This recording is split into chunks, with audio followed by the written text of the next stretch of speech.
ഞാൻ ഇന്നിവിടെ അവതരിപ്പിക്കുന്നത് എൻ്റെ മാമാട്ടിക്കുട്ടിയമ്മയ്ക്ക് എന്ന മലയാള ചലച്ചിത്രത്തിൻ്റെ റിവ്യൂ ആണ്. ഇതിൻ്റെ സംവിധാനം നിർവഹിച്ചിരിക്കുന്നത് ഫാസിൽ, ഭരത് ഗോപി, മോഹൻലാൽ, ബേബി ശാലിനി, പൂർണിമ ജയറാം തുടങ്ങിയ താരങ്ങൾ ഈ ചിത്രത്തിൽ അഭിനയിച്ചിരിക്കുന്നു. 1983 ഈ ചലച്ചിത്രം പുറത്തിറങ്ങിയത്. ഇതിൻ്റെ നിർമ്മാണം നിർവഹിച്ചിരിക്കുന്നത് നവോദയ അപ്പച്ചൻ, രചന ഫാസിൽ. ഇതിൻ്റെ സംഗീത സംവിധാനം നിർവഹിച്ചിരിക്കുന്നത് ജെറി അമൽദേവ്, ഗാനരചന ബിച്ചു തിരുമല. ഭരത് ഗോപി വിനോദ് എന്ന കഥാപാത്രത്തെയാണ് അവതരിപ്പിച്ചിരിക്കുന്നത്. മോഹൻലാൽ അലക്സ് എന്ന കഥാപാത്രവും, Thilakan father Joseph Sebastian, Rajan B Dev, Shalini Mamattukuttiyamma എന്ന കഥാപാത്രത്തെയാണ് അവതരിപ്പിച്ചിരിക്കുന്നത്, അല്ലെങ്കിൽ ടിൻഡു എന്നും അറിയപ്പെടുന്നു. വിനോദിൻ്റെ ഭാര്യയായി അഭിനയിച്ചിരിക്കുന്നത് സംഗീത നായിക്, സേതുലക്ഷ്മി. പൂർണിമ ജയറാം മേഴ്സി എന്ന കഥാപാത്രത്തെയാണ് അവതരിപ്പിക്കുന്നത്. മോഹൻലാൽ അലക്സ് എന്ന കഥാപാത്രം. കൂടാതെ ദിവ്യ ഉണ്ണി ഇതിൽ അഭിനയിച്ചിരിക്കുന്നു, വിനോദിൻ്റെ മകൾ. ഇതിൽ കണ്ണോട് കണ്ണോരം എന്ന ഗാനം ആലപിച്ചിരിക്കുന്നത് യേശുദാസ്. അതുപോലെ തന്നെ ഇതിലെ ഗാനങ്ങളെല്ലാം അതിമനോഹരമാണ്. തൈമണി കുഞ്ഞു തെന്നൽ, ചിത്ര കോറസ്. അതുപോലെ മൗനങ്ങളെ ചാഞ്ചാടുവാൻ, ആളൊരുങ്ങി അരങ്ങൊരുങ്ങി, ചിത്ര. ഇങ്ങനെയുള്ള മനോഹര ഗാനങ്ങൾ കൊണ്ട് ഈ ചിത്രം വളരെ മികച്ച നിലവാരം പുലർത്തിയിരിക്കുന്നു. ഛായാഗ്രഹണം, പശ്ചാത്തല സംഗീതം എല്ലാം മികച്ച രീതിയിൽ തന്നെയാണ് ചിത്രം അണിയിച്ച് ഒരുക്കിയിരിക്കുന്നത്. അതുപോലെ തന്നെ 1983 മികച്ച മലയാള ചലച്ചിത്രത്തിനുള്ള കേരള സർക്കാരിൻ്റെ ചലച്ചിത്ര പുരസ്കാരം എൻ്റെ മാമാട്ടിക്കുട്ടിയമ്മയ്ക്ക് എന്ന ചിത്രം നേടുകയുണ്ടായി. അതുപോലെ തന്നെ ഫാസിലിന് മികച്ച സംവിധായകനുള്ള അവാർഡും ഈ ചിത്രം നേടിക്കൊടുക്കുകയുണ്ടായി.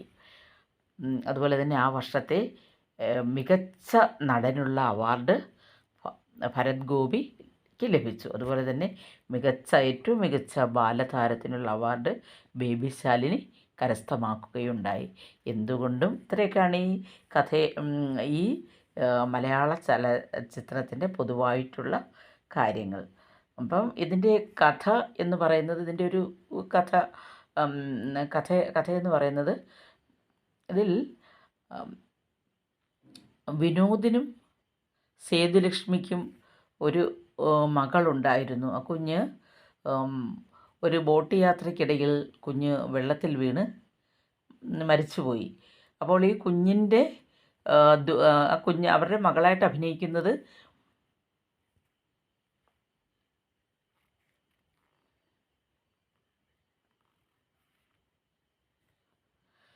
ദിവ്യ ഉണ്ണിയാണ് മകളായിട്ട് അഭിനയിച്ചിരിക്കുന്നത്.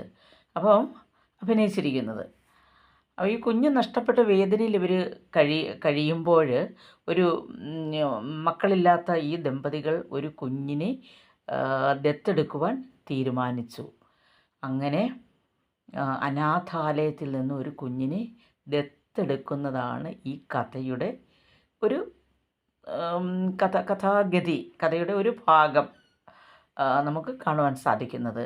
ആദ്യമൊന്നും ഈ ഭാര്യയ്ക്ക് ഒരു കുഞ്ഞിനെ ദത്തെടുക്കുവാൻ ഉള്ള താല്പര്യമില്ലായിരുന്നു. എന്നാൽ ഭർത്താവിൻ്റെ നിർബന്ധത്തിൽ വഴങ്ങി നമ്മൾ ഒറ്റയ്ക്ക് ജീവിക്കുന്നു, നമുക്കൊരു കുഞ്ഞ് വേണം എന്ന് പറഞ്ഞുകൊണ്ട് ഒരു കുഞ്ഞിനെ ദത്തെടുക്കുന്നു. അതാണ് ടിൻഡുമോളാണ് മാമാട്ടുകുട്ടിയമ്മയായിട്ട് അഭിനയിക്കുന്നത്.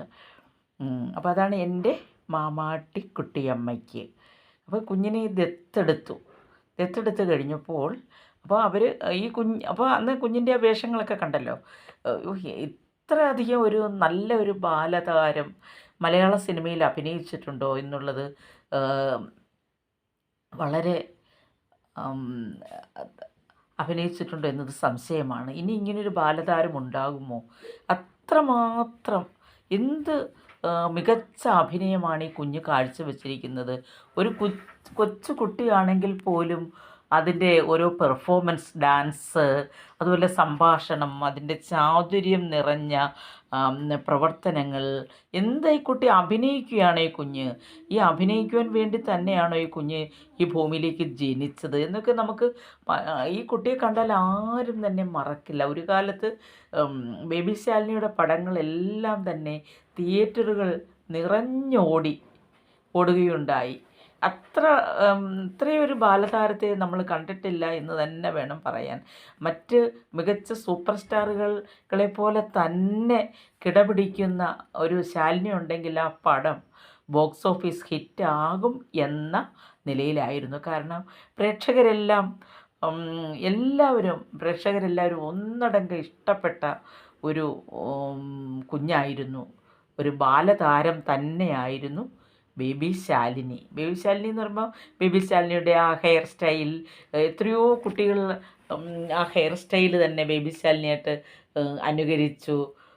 അങ്ങനെ എല്ലാം ആ ശാലിനിയുടെ ആ ഹെയർ കട്ട് ഒക്കെ വളരെ മികച്ചതാണ്. ഡാൻസ് കളിക്കാൻ പറഞ്ഞാൽ ഡാൻസ്, പാട്ട് പാടാൻ പറഞ്ഞാൽ പാട്ട്, എന്ത് വേണമെങ്കിലും ഈ കുട്ടി വേഷപ്രച്ഛന്നമായിട്ടും എല്ലാം നല്ല മിടുക്കിയായിട്ടുള്ള കുഞ്ഞ്. അപ്പോൾ ഈ കുട്ടി അതാണ് ശാലിനിയെക്കുറിച്ചുള്ള അഭിനയം. ഈ കുട്ടി ജീവിതത്തിലേക്ക് വന്നപ്പോൾ ഇവളുടെ ഈ കുഞ്ഞിൻ്റെ പെർഫോമൻസും എല്ലാം കണ്ടപ്പോൾ ഇവരുടെ ദുഃഖമെല്ലാം കുറയുകയും കുഞ്ഞിൽ തന്നെ അവരുടെ ശ്രദ്ധ കേന്ദ്രീകരിക്കുകയും രണ്ടുപേരും വിനോദും സേതുലക്ഷ്മിയും കുഞ്ഞിനു വേണ്ടി ജീവിക്കുകയും ചെയ്യുന്നു. അപ്പോൾ ഇങ്ങനെ അവരുടെ കഥ ഇങ്ങനെ മുന്നോട്ട് പോകുമ്പോഴാണ് മറുവശത്ത് ഈ കുഞ്ഞ് അനാഥാലയത്തിൽ നിന്നുമാണല്ലോ ഈ കുട്ടിയെ ദത്തെടുക്കുന്നത്. അപ്പോൾ ഈ കുട്ടി എങ്ങനെ അനാഥാലയത്തിൽ വന്നു? അപ്പോൾ ഒരു പെൺകുട്ടിക്ക് വിവാഹത്തിന് മുൻപ് ജനിച്ച കുഞ്ഞാണിത്. അപ്പോൾ അതിനെ ഇവൾ പോലും അറിയാതെ അവളുടെ രക്ഷിതാക്കൾ അനാഥാലയത്തിൽ ഏൽപ്പിക്കുകയാണ്. അപ്പോൾ ഈ കുട്ടിയെ ഈ സ്വന്തം അമ്മയ്ക്ക് ഈ കുഞ്ഞിനെ ലഭിക്കണം അമ്മയായിട്ട്. അപ്പോൾ ഈ കുട്ടിയുടെ യഥാർത്ഥ അമ്മയായിട്ട് അഭിനയിക്കുന്നത് മേഴ്സി, പൂർണിമ ജയറാം മേഴ്സി എന്ന കഥാപാത്രത്തെയാണ് ഇതിൽ അവതരിപ്പിക്കുന്നത്. മേഴ്സിയുടെ ഭർത്താവാണ് അലക്സായിട്ട് വേഷം ചെയ്തിരിക്കുന്നത് നമ്മുടെ പ്രിയ താരം ലാലേട്ടൻ, മോഹൻലാലാണ്. അപ്പോൾ അവർ രണ്ടുപേരും കൂടി ഈ കുഞ്ഞിനെ കണ്ടെത്തുവാൻ വേണ്ടി ശ്രമിക്കുകയാണ്. അപ്പോൾ അനാഥാലയത്തിൽ നിന്ന് ദത്തെടുത്ത് ഇവർ കൊണ്ടുപോയി. അപ്പോൾ ഈ കുഞ്ഞിനെ വേണം, അതിനു വേണ്ടി ശ്രമിക്കുന്നതും അവസാനം ഇവരുടെ കയ്യിൽ ഈ കുഞ്ഞിനെ അവരുടെ വളർത്തച്ഛനും വളർത്തമ്മയും, അതായത് വിനോദും സേതുലക്ഷ്മിയും ഈ കുട്ടിയെ തിരികെ കൊടുക്കുന്നതുമാണ് ഈ കഥയുടെ പര്യവസാനം. അങ്ങനെ യഥാർത്ഥ അമ്മയ്ക്ക് കുഞ്ഞിനെ കിട്ടുന്നു. കണ്ടില്ലേ, മോഹൻലാൽ, ഭരത് ഗോപി, ശാലിനി, പൂർണിമ ജയറാമിൻ്റെ അഭിനയമൊക്കെ ഇതിനകത്ത് വളരെ ഹൃദയസ്പർശിയായ അഭിനയ മുഹൂർത്തങ്ങളാണ് ഇതിൽ കാഴ്ചവെച്ചിരിക്കുന്നത്. അതുപോലെ തന്നെ ഭരത് ഗോപി, അദ്ദേഹത്തിന് ആ വർഷത്തെ സ്റ്റേറ്റ് അവാർഡ് വിന്നറായി മാറി. അത്രമാത്രം മികച്ച അഭിനയമാണ് അദ്ദേഹം ഈ ചലച്ചിത്രത്തിൽ കാഴ്ചവെച്ചിരിക്കുന്നത്. വളരെ ഇതെല്ലാം നമുക്ക് വളരെ ഹൃദയസ്പർശിയായ, അപ്പോൾ അതുകൊണ്ട് തന്നെയാണ് അന്ന് ഈ സിനിമ വളരെയധികം ജയിക്കുകയുണ്ടായി ഈ ഫിലിം.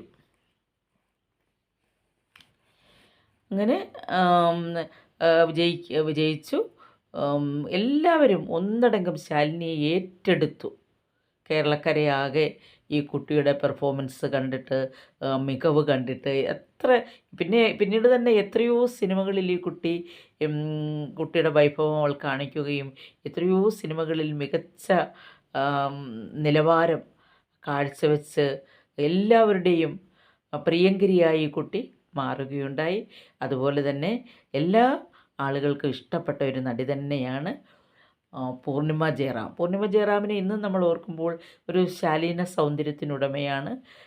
അതുപോലെ തന്നെ ഈ സിനിമയിൽ നല്ല ഛായാഗ്രഹണം, നല്ല ഗാനങ്ങൾ, നല്ല മികച്ച സംവിധാനം, നല്ല അഭിനയ മികവ്, അഭിനേതാക്കൾ എല്ലാം ഒന്നിനൊന്നിന് മെച്ചപ്പെട്ട രീതിയിലാണിതിൽ അഭിനയിച്ചിരിക്കുന്നത്.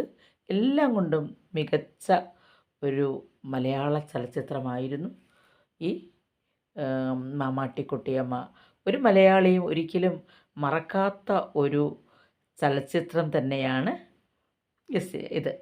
അതായത് പൂർണിമ ജയറാം ഒക്കെ നന്നായിട്ട് അഭിനയിച്ചിരിക്കുന്നു.